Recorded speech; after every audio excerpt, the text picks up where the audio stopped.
उर्मिला की 3 बहुएं थी। जहां उसकी 2 बहू बेहद अमीर घर से ताल्लुकात रखती थी, वहीं एक बहू बेहद गरीब घर से थी, जिस कारण न सिर्फ उन्हें सास की बल्कि दोनों अमीर बहुओं के ताने भी सुनने पड़ते थे। रोजाना की तरह गरीब बहू रसोई घर के कामों में जुटी हुई थी। सोनल बहू, अरे ओ सोनल बहू, अरे ओ सोनल की बच्ची कहाँ मर गई?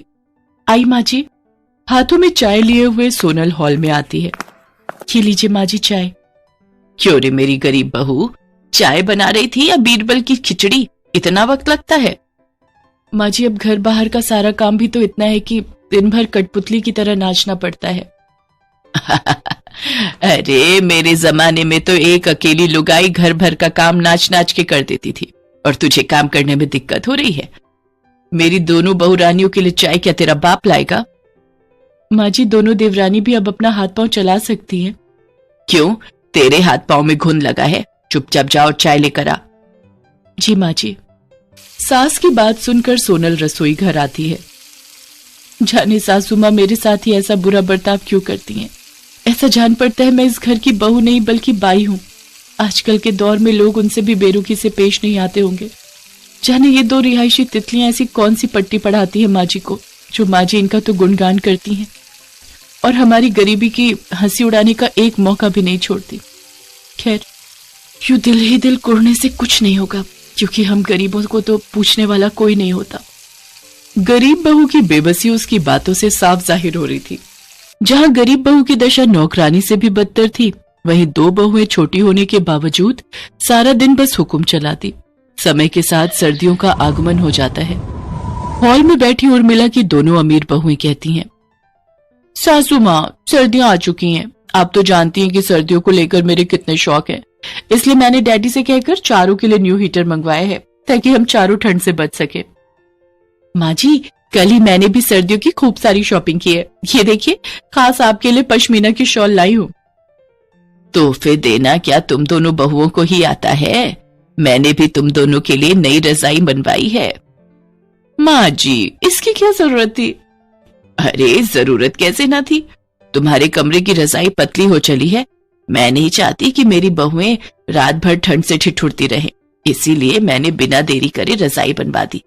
और फिर तुम्हारी सास के पास पैसों की कमी है क्या? तभी सोनल उर्मिला से कहती है, माँ जी जब आपने देवरानी जी के लिए रजाई बनवाई है तो लगे हाथ मेरे लिए भी रजाई बनवा देती। समाचार में सुनने को आ रहा है कि इस साल रिकॉर्ड तोड़ सर्दी पड़ने वाली है। ऐसे में मैं इतने दुबले पतले कंबल से कैसे काम चलाऊंगी? क्यों रे मेरी गरीब बहू, उर्मिला के पास क्या पैसों के पेड़ लगे हैं? अभी मेरा हाथ तंग है, जब कभी पैसे होंगे तब देखा जाएगा। मगर माँ जी कुछ देर पहले तो आप कह रही थी कि आपके पास पैसा ही पैसा है। उर्मिला का गुस्सा देखकर दोनों अमीर बहुएं मौके का फायदा उठाते हुए फूट डालना शुरू कर देती हैं। इसका मतलब हमारी ये गरीब जेठानी आंखें गड़ाए बैठी रहती हैं। बात बात पर हमसे बराबरी करना जरूरी है क्या जेठानी जी? उर्वशी तुम कोई सेलिब्रिटी नहीं हो जो मैं तुम्हारी कोई देखा देखी करूंगी। देख लीजिए माँ जी, हमारी ये गरीब जेठानी जी कहाँ का गुस्सा कहाँ उतार रही हैं। एकदम खरा बोल रही है तान्या बहू तू। चौका बर्तन करने में मेरी गरीब बहू के हाथ जवाब दे जाते हैं, मगर बोलते वक्त जबान गज भर की हो जाती है।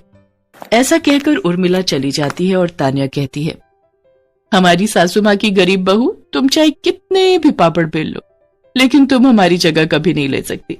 हमारी किस्मत कोहिनूर हीरे जैसी है और तुम उस गरीब गलीचे के समान हो जिसे देखकर लोग नाक सिकोड़ते हैं। ऐसे ही कई सप्ताह बीत जाते हैं, जिसके साथ बेतहाशा सर्दियां बढ़ जाती हैं। जहां एक और अमीर बहुएं गद्देदार बिछौने पर भारी भरकम रजाई में मजे से सो रही थी, वहीं बेचारी गरीब बहू को सर्दी की सारी रात उस पतले दुबले कंबल में काटनी पड़ती है। अगले दिन सुबह होते ही सोनल फिर से घर के काम में जुट जाती है। इसके बाद जैसे ही वो बर्तन धोने के लिए किचन में जाती है तो ठंडे पानी से उसके हाथ कांपने लगते हैं। जिसके बाद वो अपनी सास के कमरे में जाती है, जहां पर उर्मिला रूम हीटर लगाए रजाई के अंदर बैठी होती है। तभी उर्मिला सोनल से कहती है, अरे बहू इधर उधर क्या देख रही है? मेरे कमरे में चोरी करने का इरादा है क्या? माँ जी मैं तो पानी गर्म करने की मशीन ढूंढ रही थी। सर्दियां बहुत बढ़ गई हैं, किचन के नल से बहुत ठंडा पानी आ रहा है, ठंडे पानी से हाथ जमने को हो रहे हैं। अच्छा, तो अब महारानी को बर्तन धोने के लिए गर्म पानी चाहिए। बिजली का बिल क्या तेरा बाप भरेगा? कोई मशीन नहीं मिलेगी। जल्दी से काम चोरी छोड़ और बर्तन धोने लग जा। इसके बाद खरी खोटी सुनाकर उर्मिला फिर से अपना पल्ला झाड़ लेती है और बेचारी गरीब बहू कड़ाके की ठंड में भी ठंडे पानी से ही काम करके गुजारा करती है। ना तो सोनल के पास स्वेटर होता है और ना ही शॉल। इसके बावजूद भी उर्मिला सोनल को ही बाजार सब्जी लेने भेजती है। लेकिन एक दिन उर्मिला की तबीयत खराब हो जाती है। उसके कराहने की आवाज सुनकर गरीब बहू जल्दी उसके कमरे में जाती है और कहती है, माँ जी क्या हुआ? आप ठीक तो हैं? अरे आपको तो बहुत तेज बुखार है। माँ जी मैं अभी आती हूँ। इसके बाद सोनल किचन में जाकर काढ़ा बनाकर लाती है और उर्मिला को पीने के लिए देती है। साथ ही उर्मिला के सर पर ठंडे पानी की पट्टियां रखना शुरू करती है। सोनल कभी उसके हाथ दबाती तो कभी उसके पैर। सारी रात बेचारी सोनल बिना झपकी लिए अपनी सास की सेवा पानी में लगी रहती है। अगले दिन दोनों बहुएं अपनी सास के कमरे में आती हैं। गुड मॉर्निंग सासू माँ।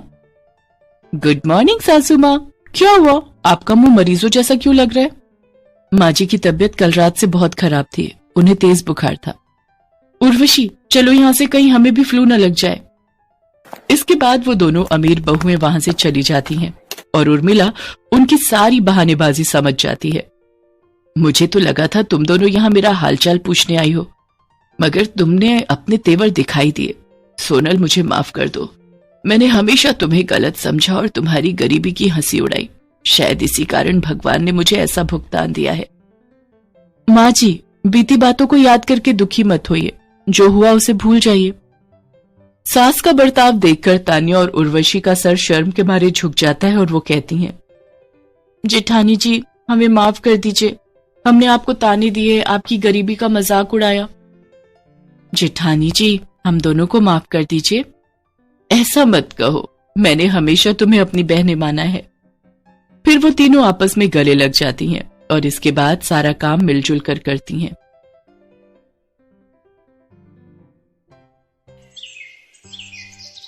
संदीप अपने माता पिता के साथ मोहन नगर में रहता था। संदीप के पिता हरिराम एक होटल में बर्तन धोने का काम करते थे। संदीप की मां कमला घरों में झाड़ू पोछे का काम करती थी। संदीप एक गरीब परिवार का लड़का था। पास के ही सरकारी स्कूल में वो चौथी कक्षा में पढ़ रहा था। संदीप अक्सर स्कूल के कुछ बच्चों को अपना जन्मदिन स्कूल में मनाते देखता था। स्कूल के बच्चे अपने जन्मदिन पर कक्षा में टॉफी और बिस्कुट बांटा करते थे। संदीप उन बच्चों को देखकर यही सोचता था कि उसका तो कभी जन्मदिन आता ही नहीं। एक बार संदीप की कक्षा में पढ़ रहे एक बच्चे का जन्मदिन था। वो सब बच्चों को टॉफियां बांट रहा था।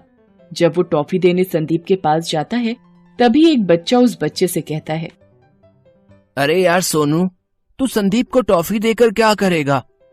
ये हम सबसे तो अपने जन्मदिन पर टॉफी खा लेता है, पर आज तक इसने अपना जन्मदिन कभी नहीं मनाया।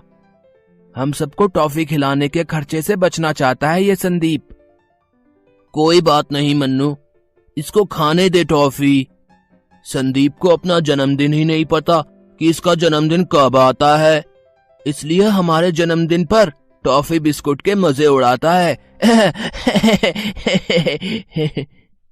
कक्षा के सभी बच्चे हंसने लगते हैं। संदीप उदास हो जाता है। वो स्कूल से घर आता है तो उसकी माँ कहती है, क्या बात है संदीप, आज इतना मुंह लटकाए हुए क्यों आ रहे हो?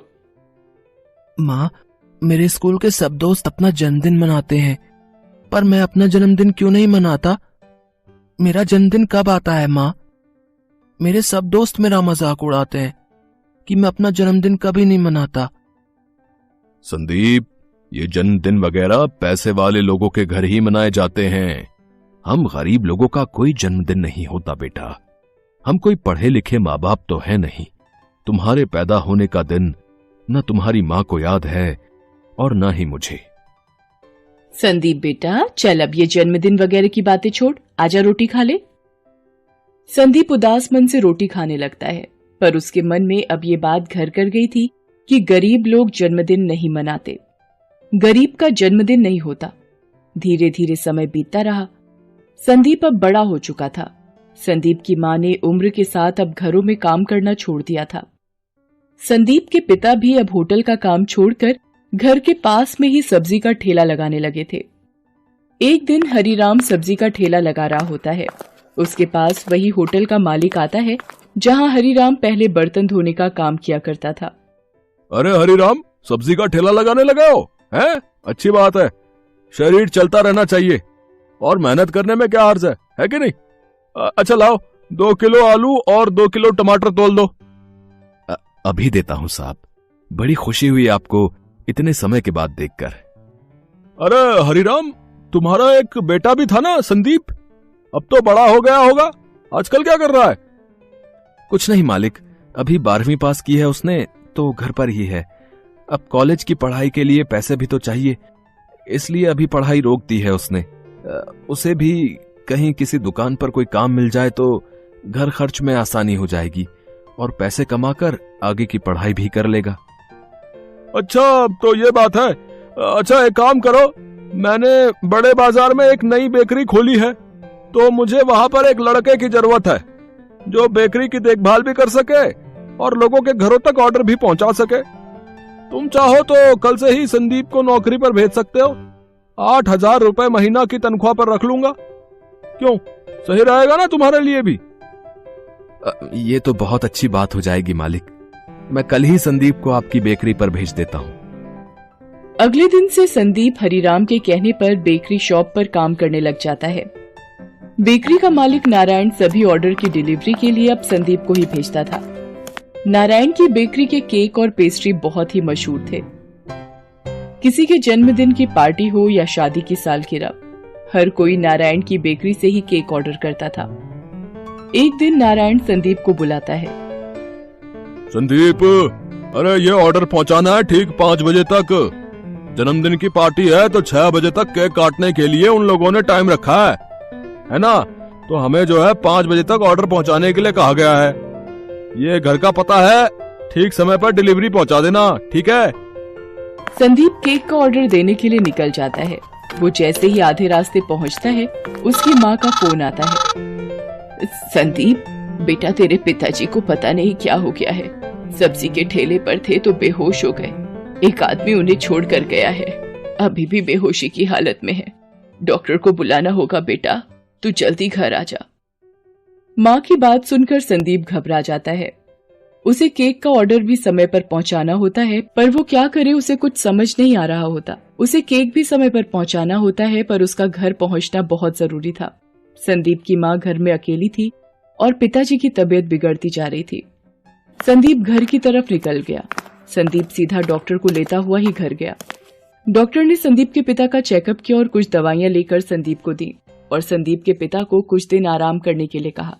संदीप ने डॉक्टर द्वारा बताई गई दवाइयां लाकर अपने पिताजी को दी और कुछ समय पश्चात जब वो होश में आ गए तो संदीप ने अपनी माँ से कहा, माँ, डॉक्टर ने कहा है पिताजी कमजोरी की वजह से बेहोश हो गए थे। धीरे धीरे दवाइयों से ठीक हो जाएंगे।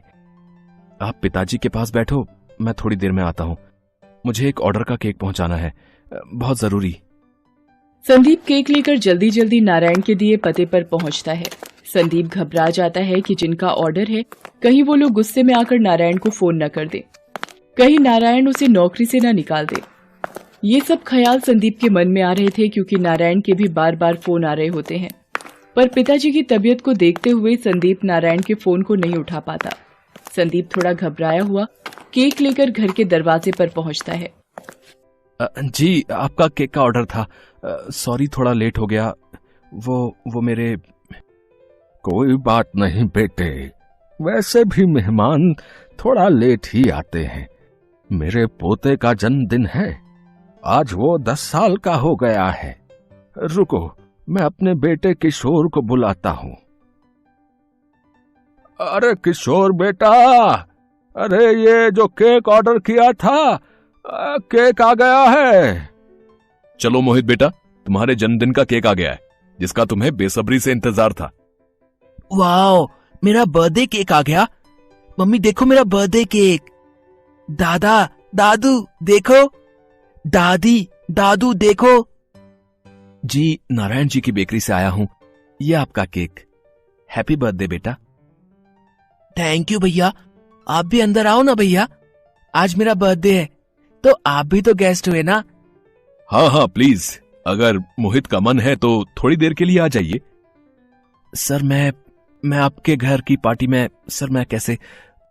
अब क्यों नहीं बेटा, आप क्यों नहीं आ सकते? आओ बेटा, मेरे पोते का मन है तो थोड़ी देर के लिए आ जाओ। भैया, आप मेरे जन्मदिन का केक लाए हो, मैं आपके जन्मदिन पर केक लाऊंगा। आपका जन्मदिन किस डेट को आता है भैया? बचपन का वही प्रश्न संदीप को याद आ जाता है जिसका उत्तर उसे आज तक नहीं मिला था। वो चुप हो जाता है। मोहित दोबारा उससे वही प्रश्न करता है। इस पर संदीप कहता है, पता नहीं मोहित बेटा, मैंने कभी अपना जन्मदिन नहीं मनाया, इसलिए मुझे पता ही नहीं कि मेरा जन्मदिन कब होता है। इस प्रश्न का उत्तर तो मैं भी आज तक ढूंढ रहा हूं। जब भी मैंने अपने माता पिता से यह पूछा कि मेरा जन्मदिन कब होता है, मेरे माता पिता ने हमेशा यही कहा कि गरीबों का जन्मदिन नहीं होता, गरीब जन्मदिन नहीं मनाते।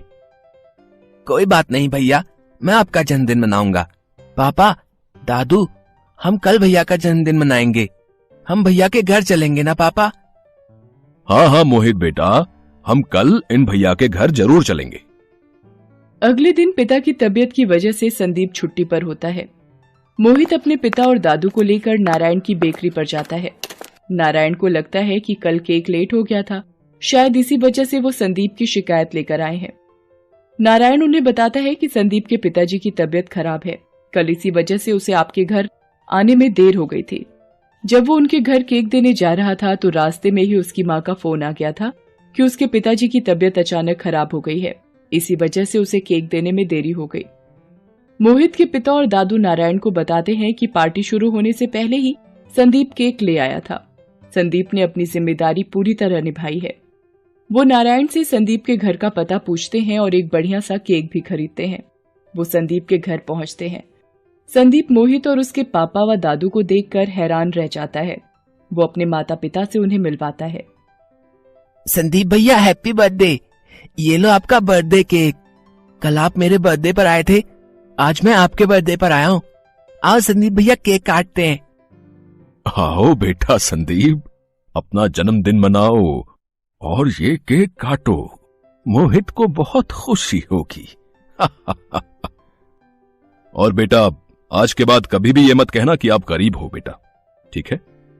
मन से अमीर होना चाहिए, दिल का अच्छा होना चाहिए, मनुष्य का मन साफ होना चाहिए, तो वो अपने ही आप अमीर हो जाता है। सब मिलकर संदीप का जन्मदिन मनाते हैं। संदीप और उसके माता पिता बहुत खुश होते हैं।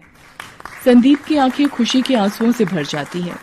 थोड़ी सी खुशी भी किसी इंसान के जीवन को ढेर सारी खुशियों से भर देती है।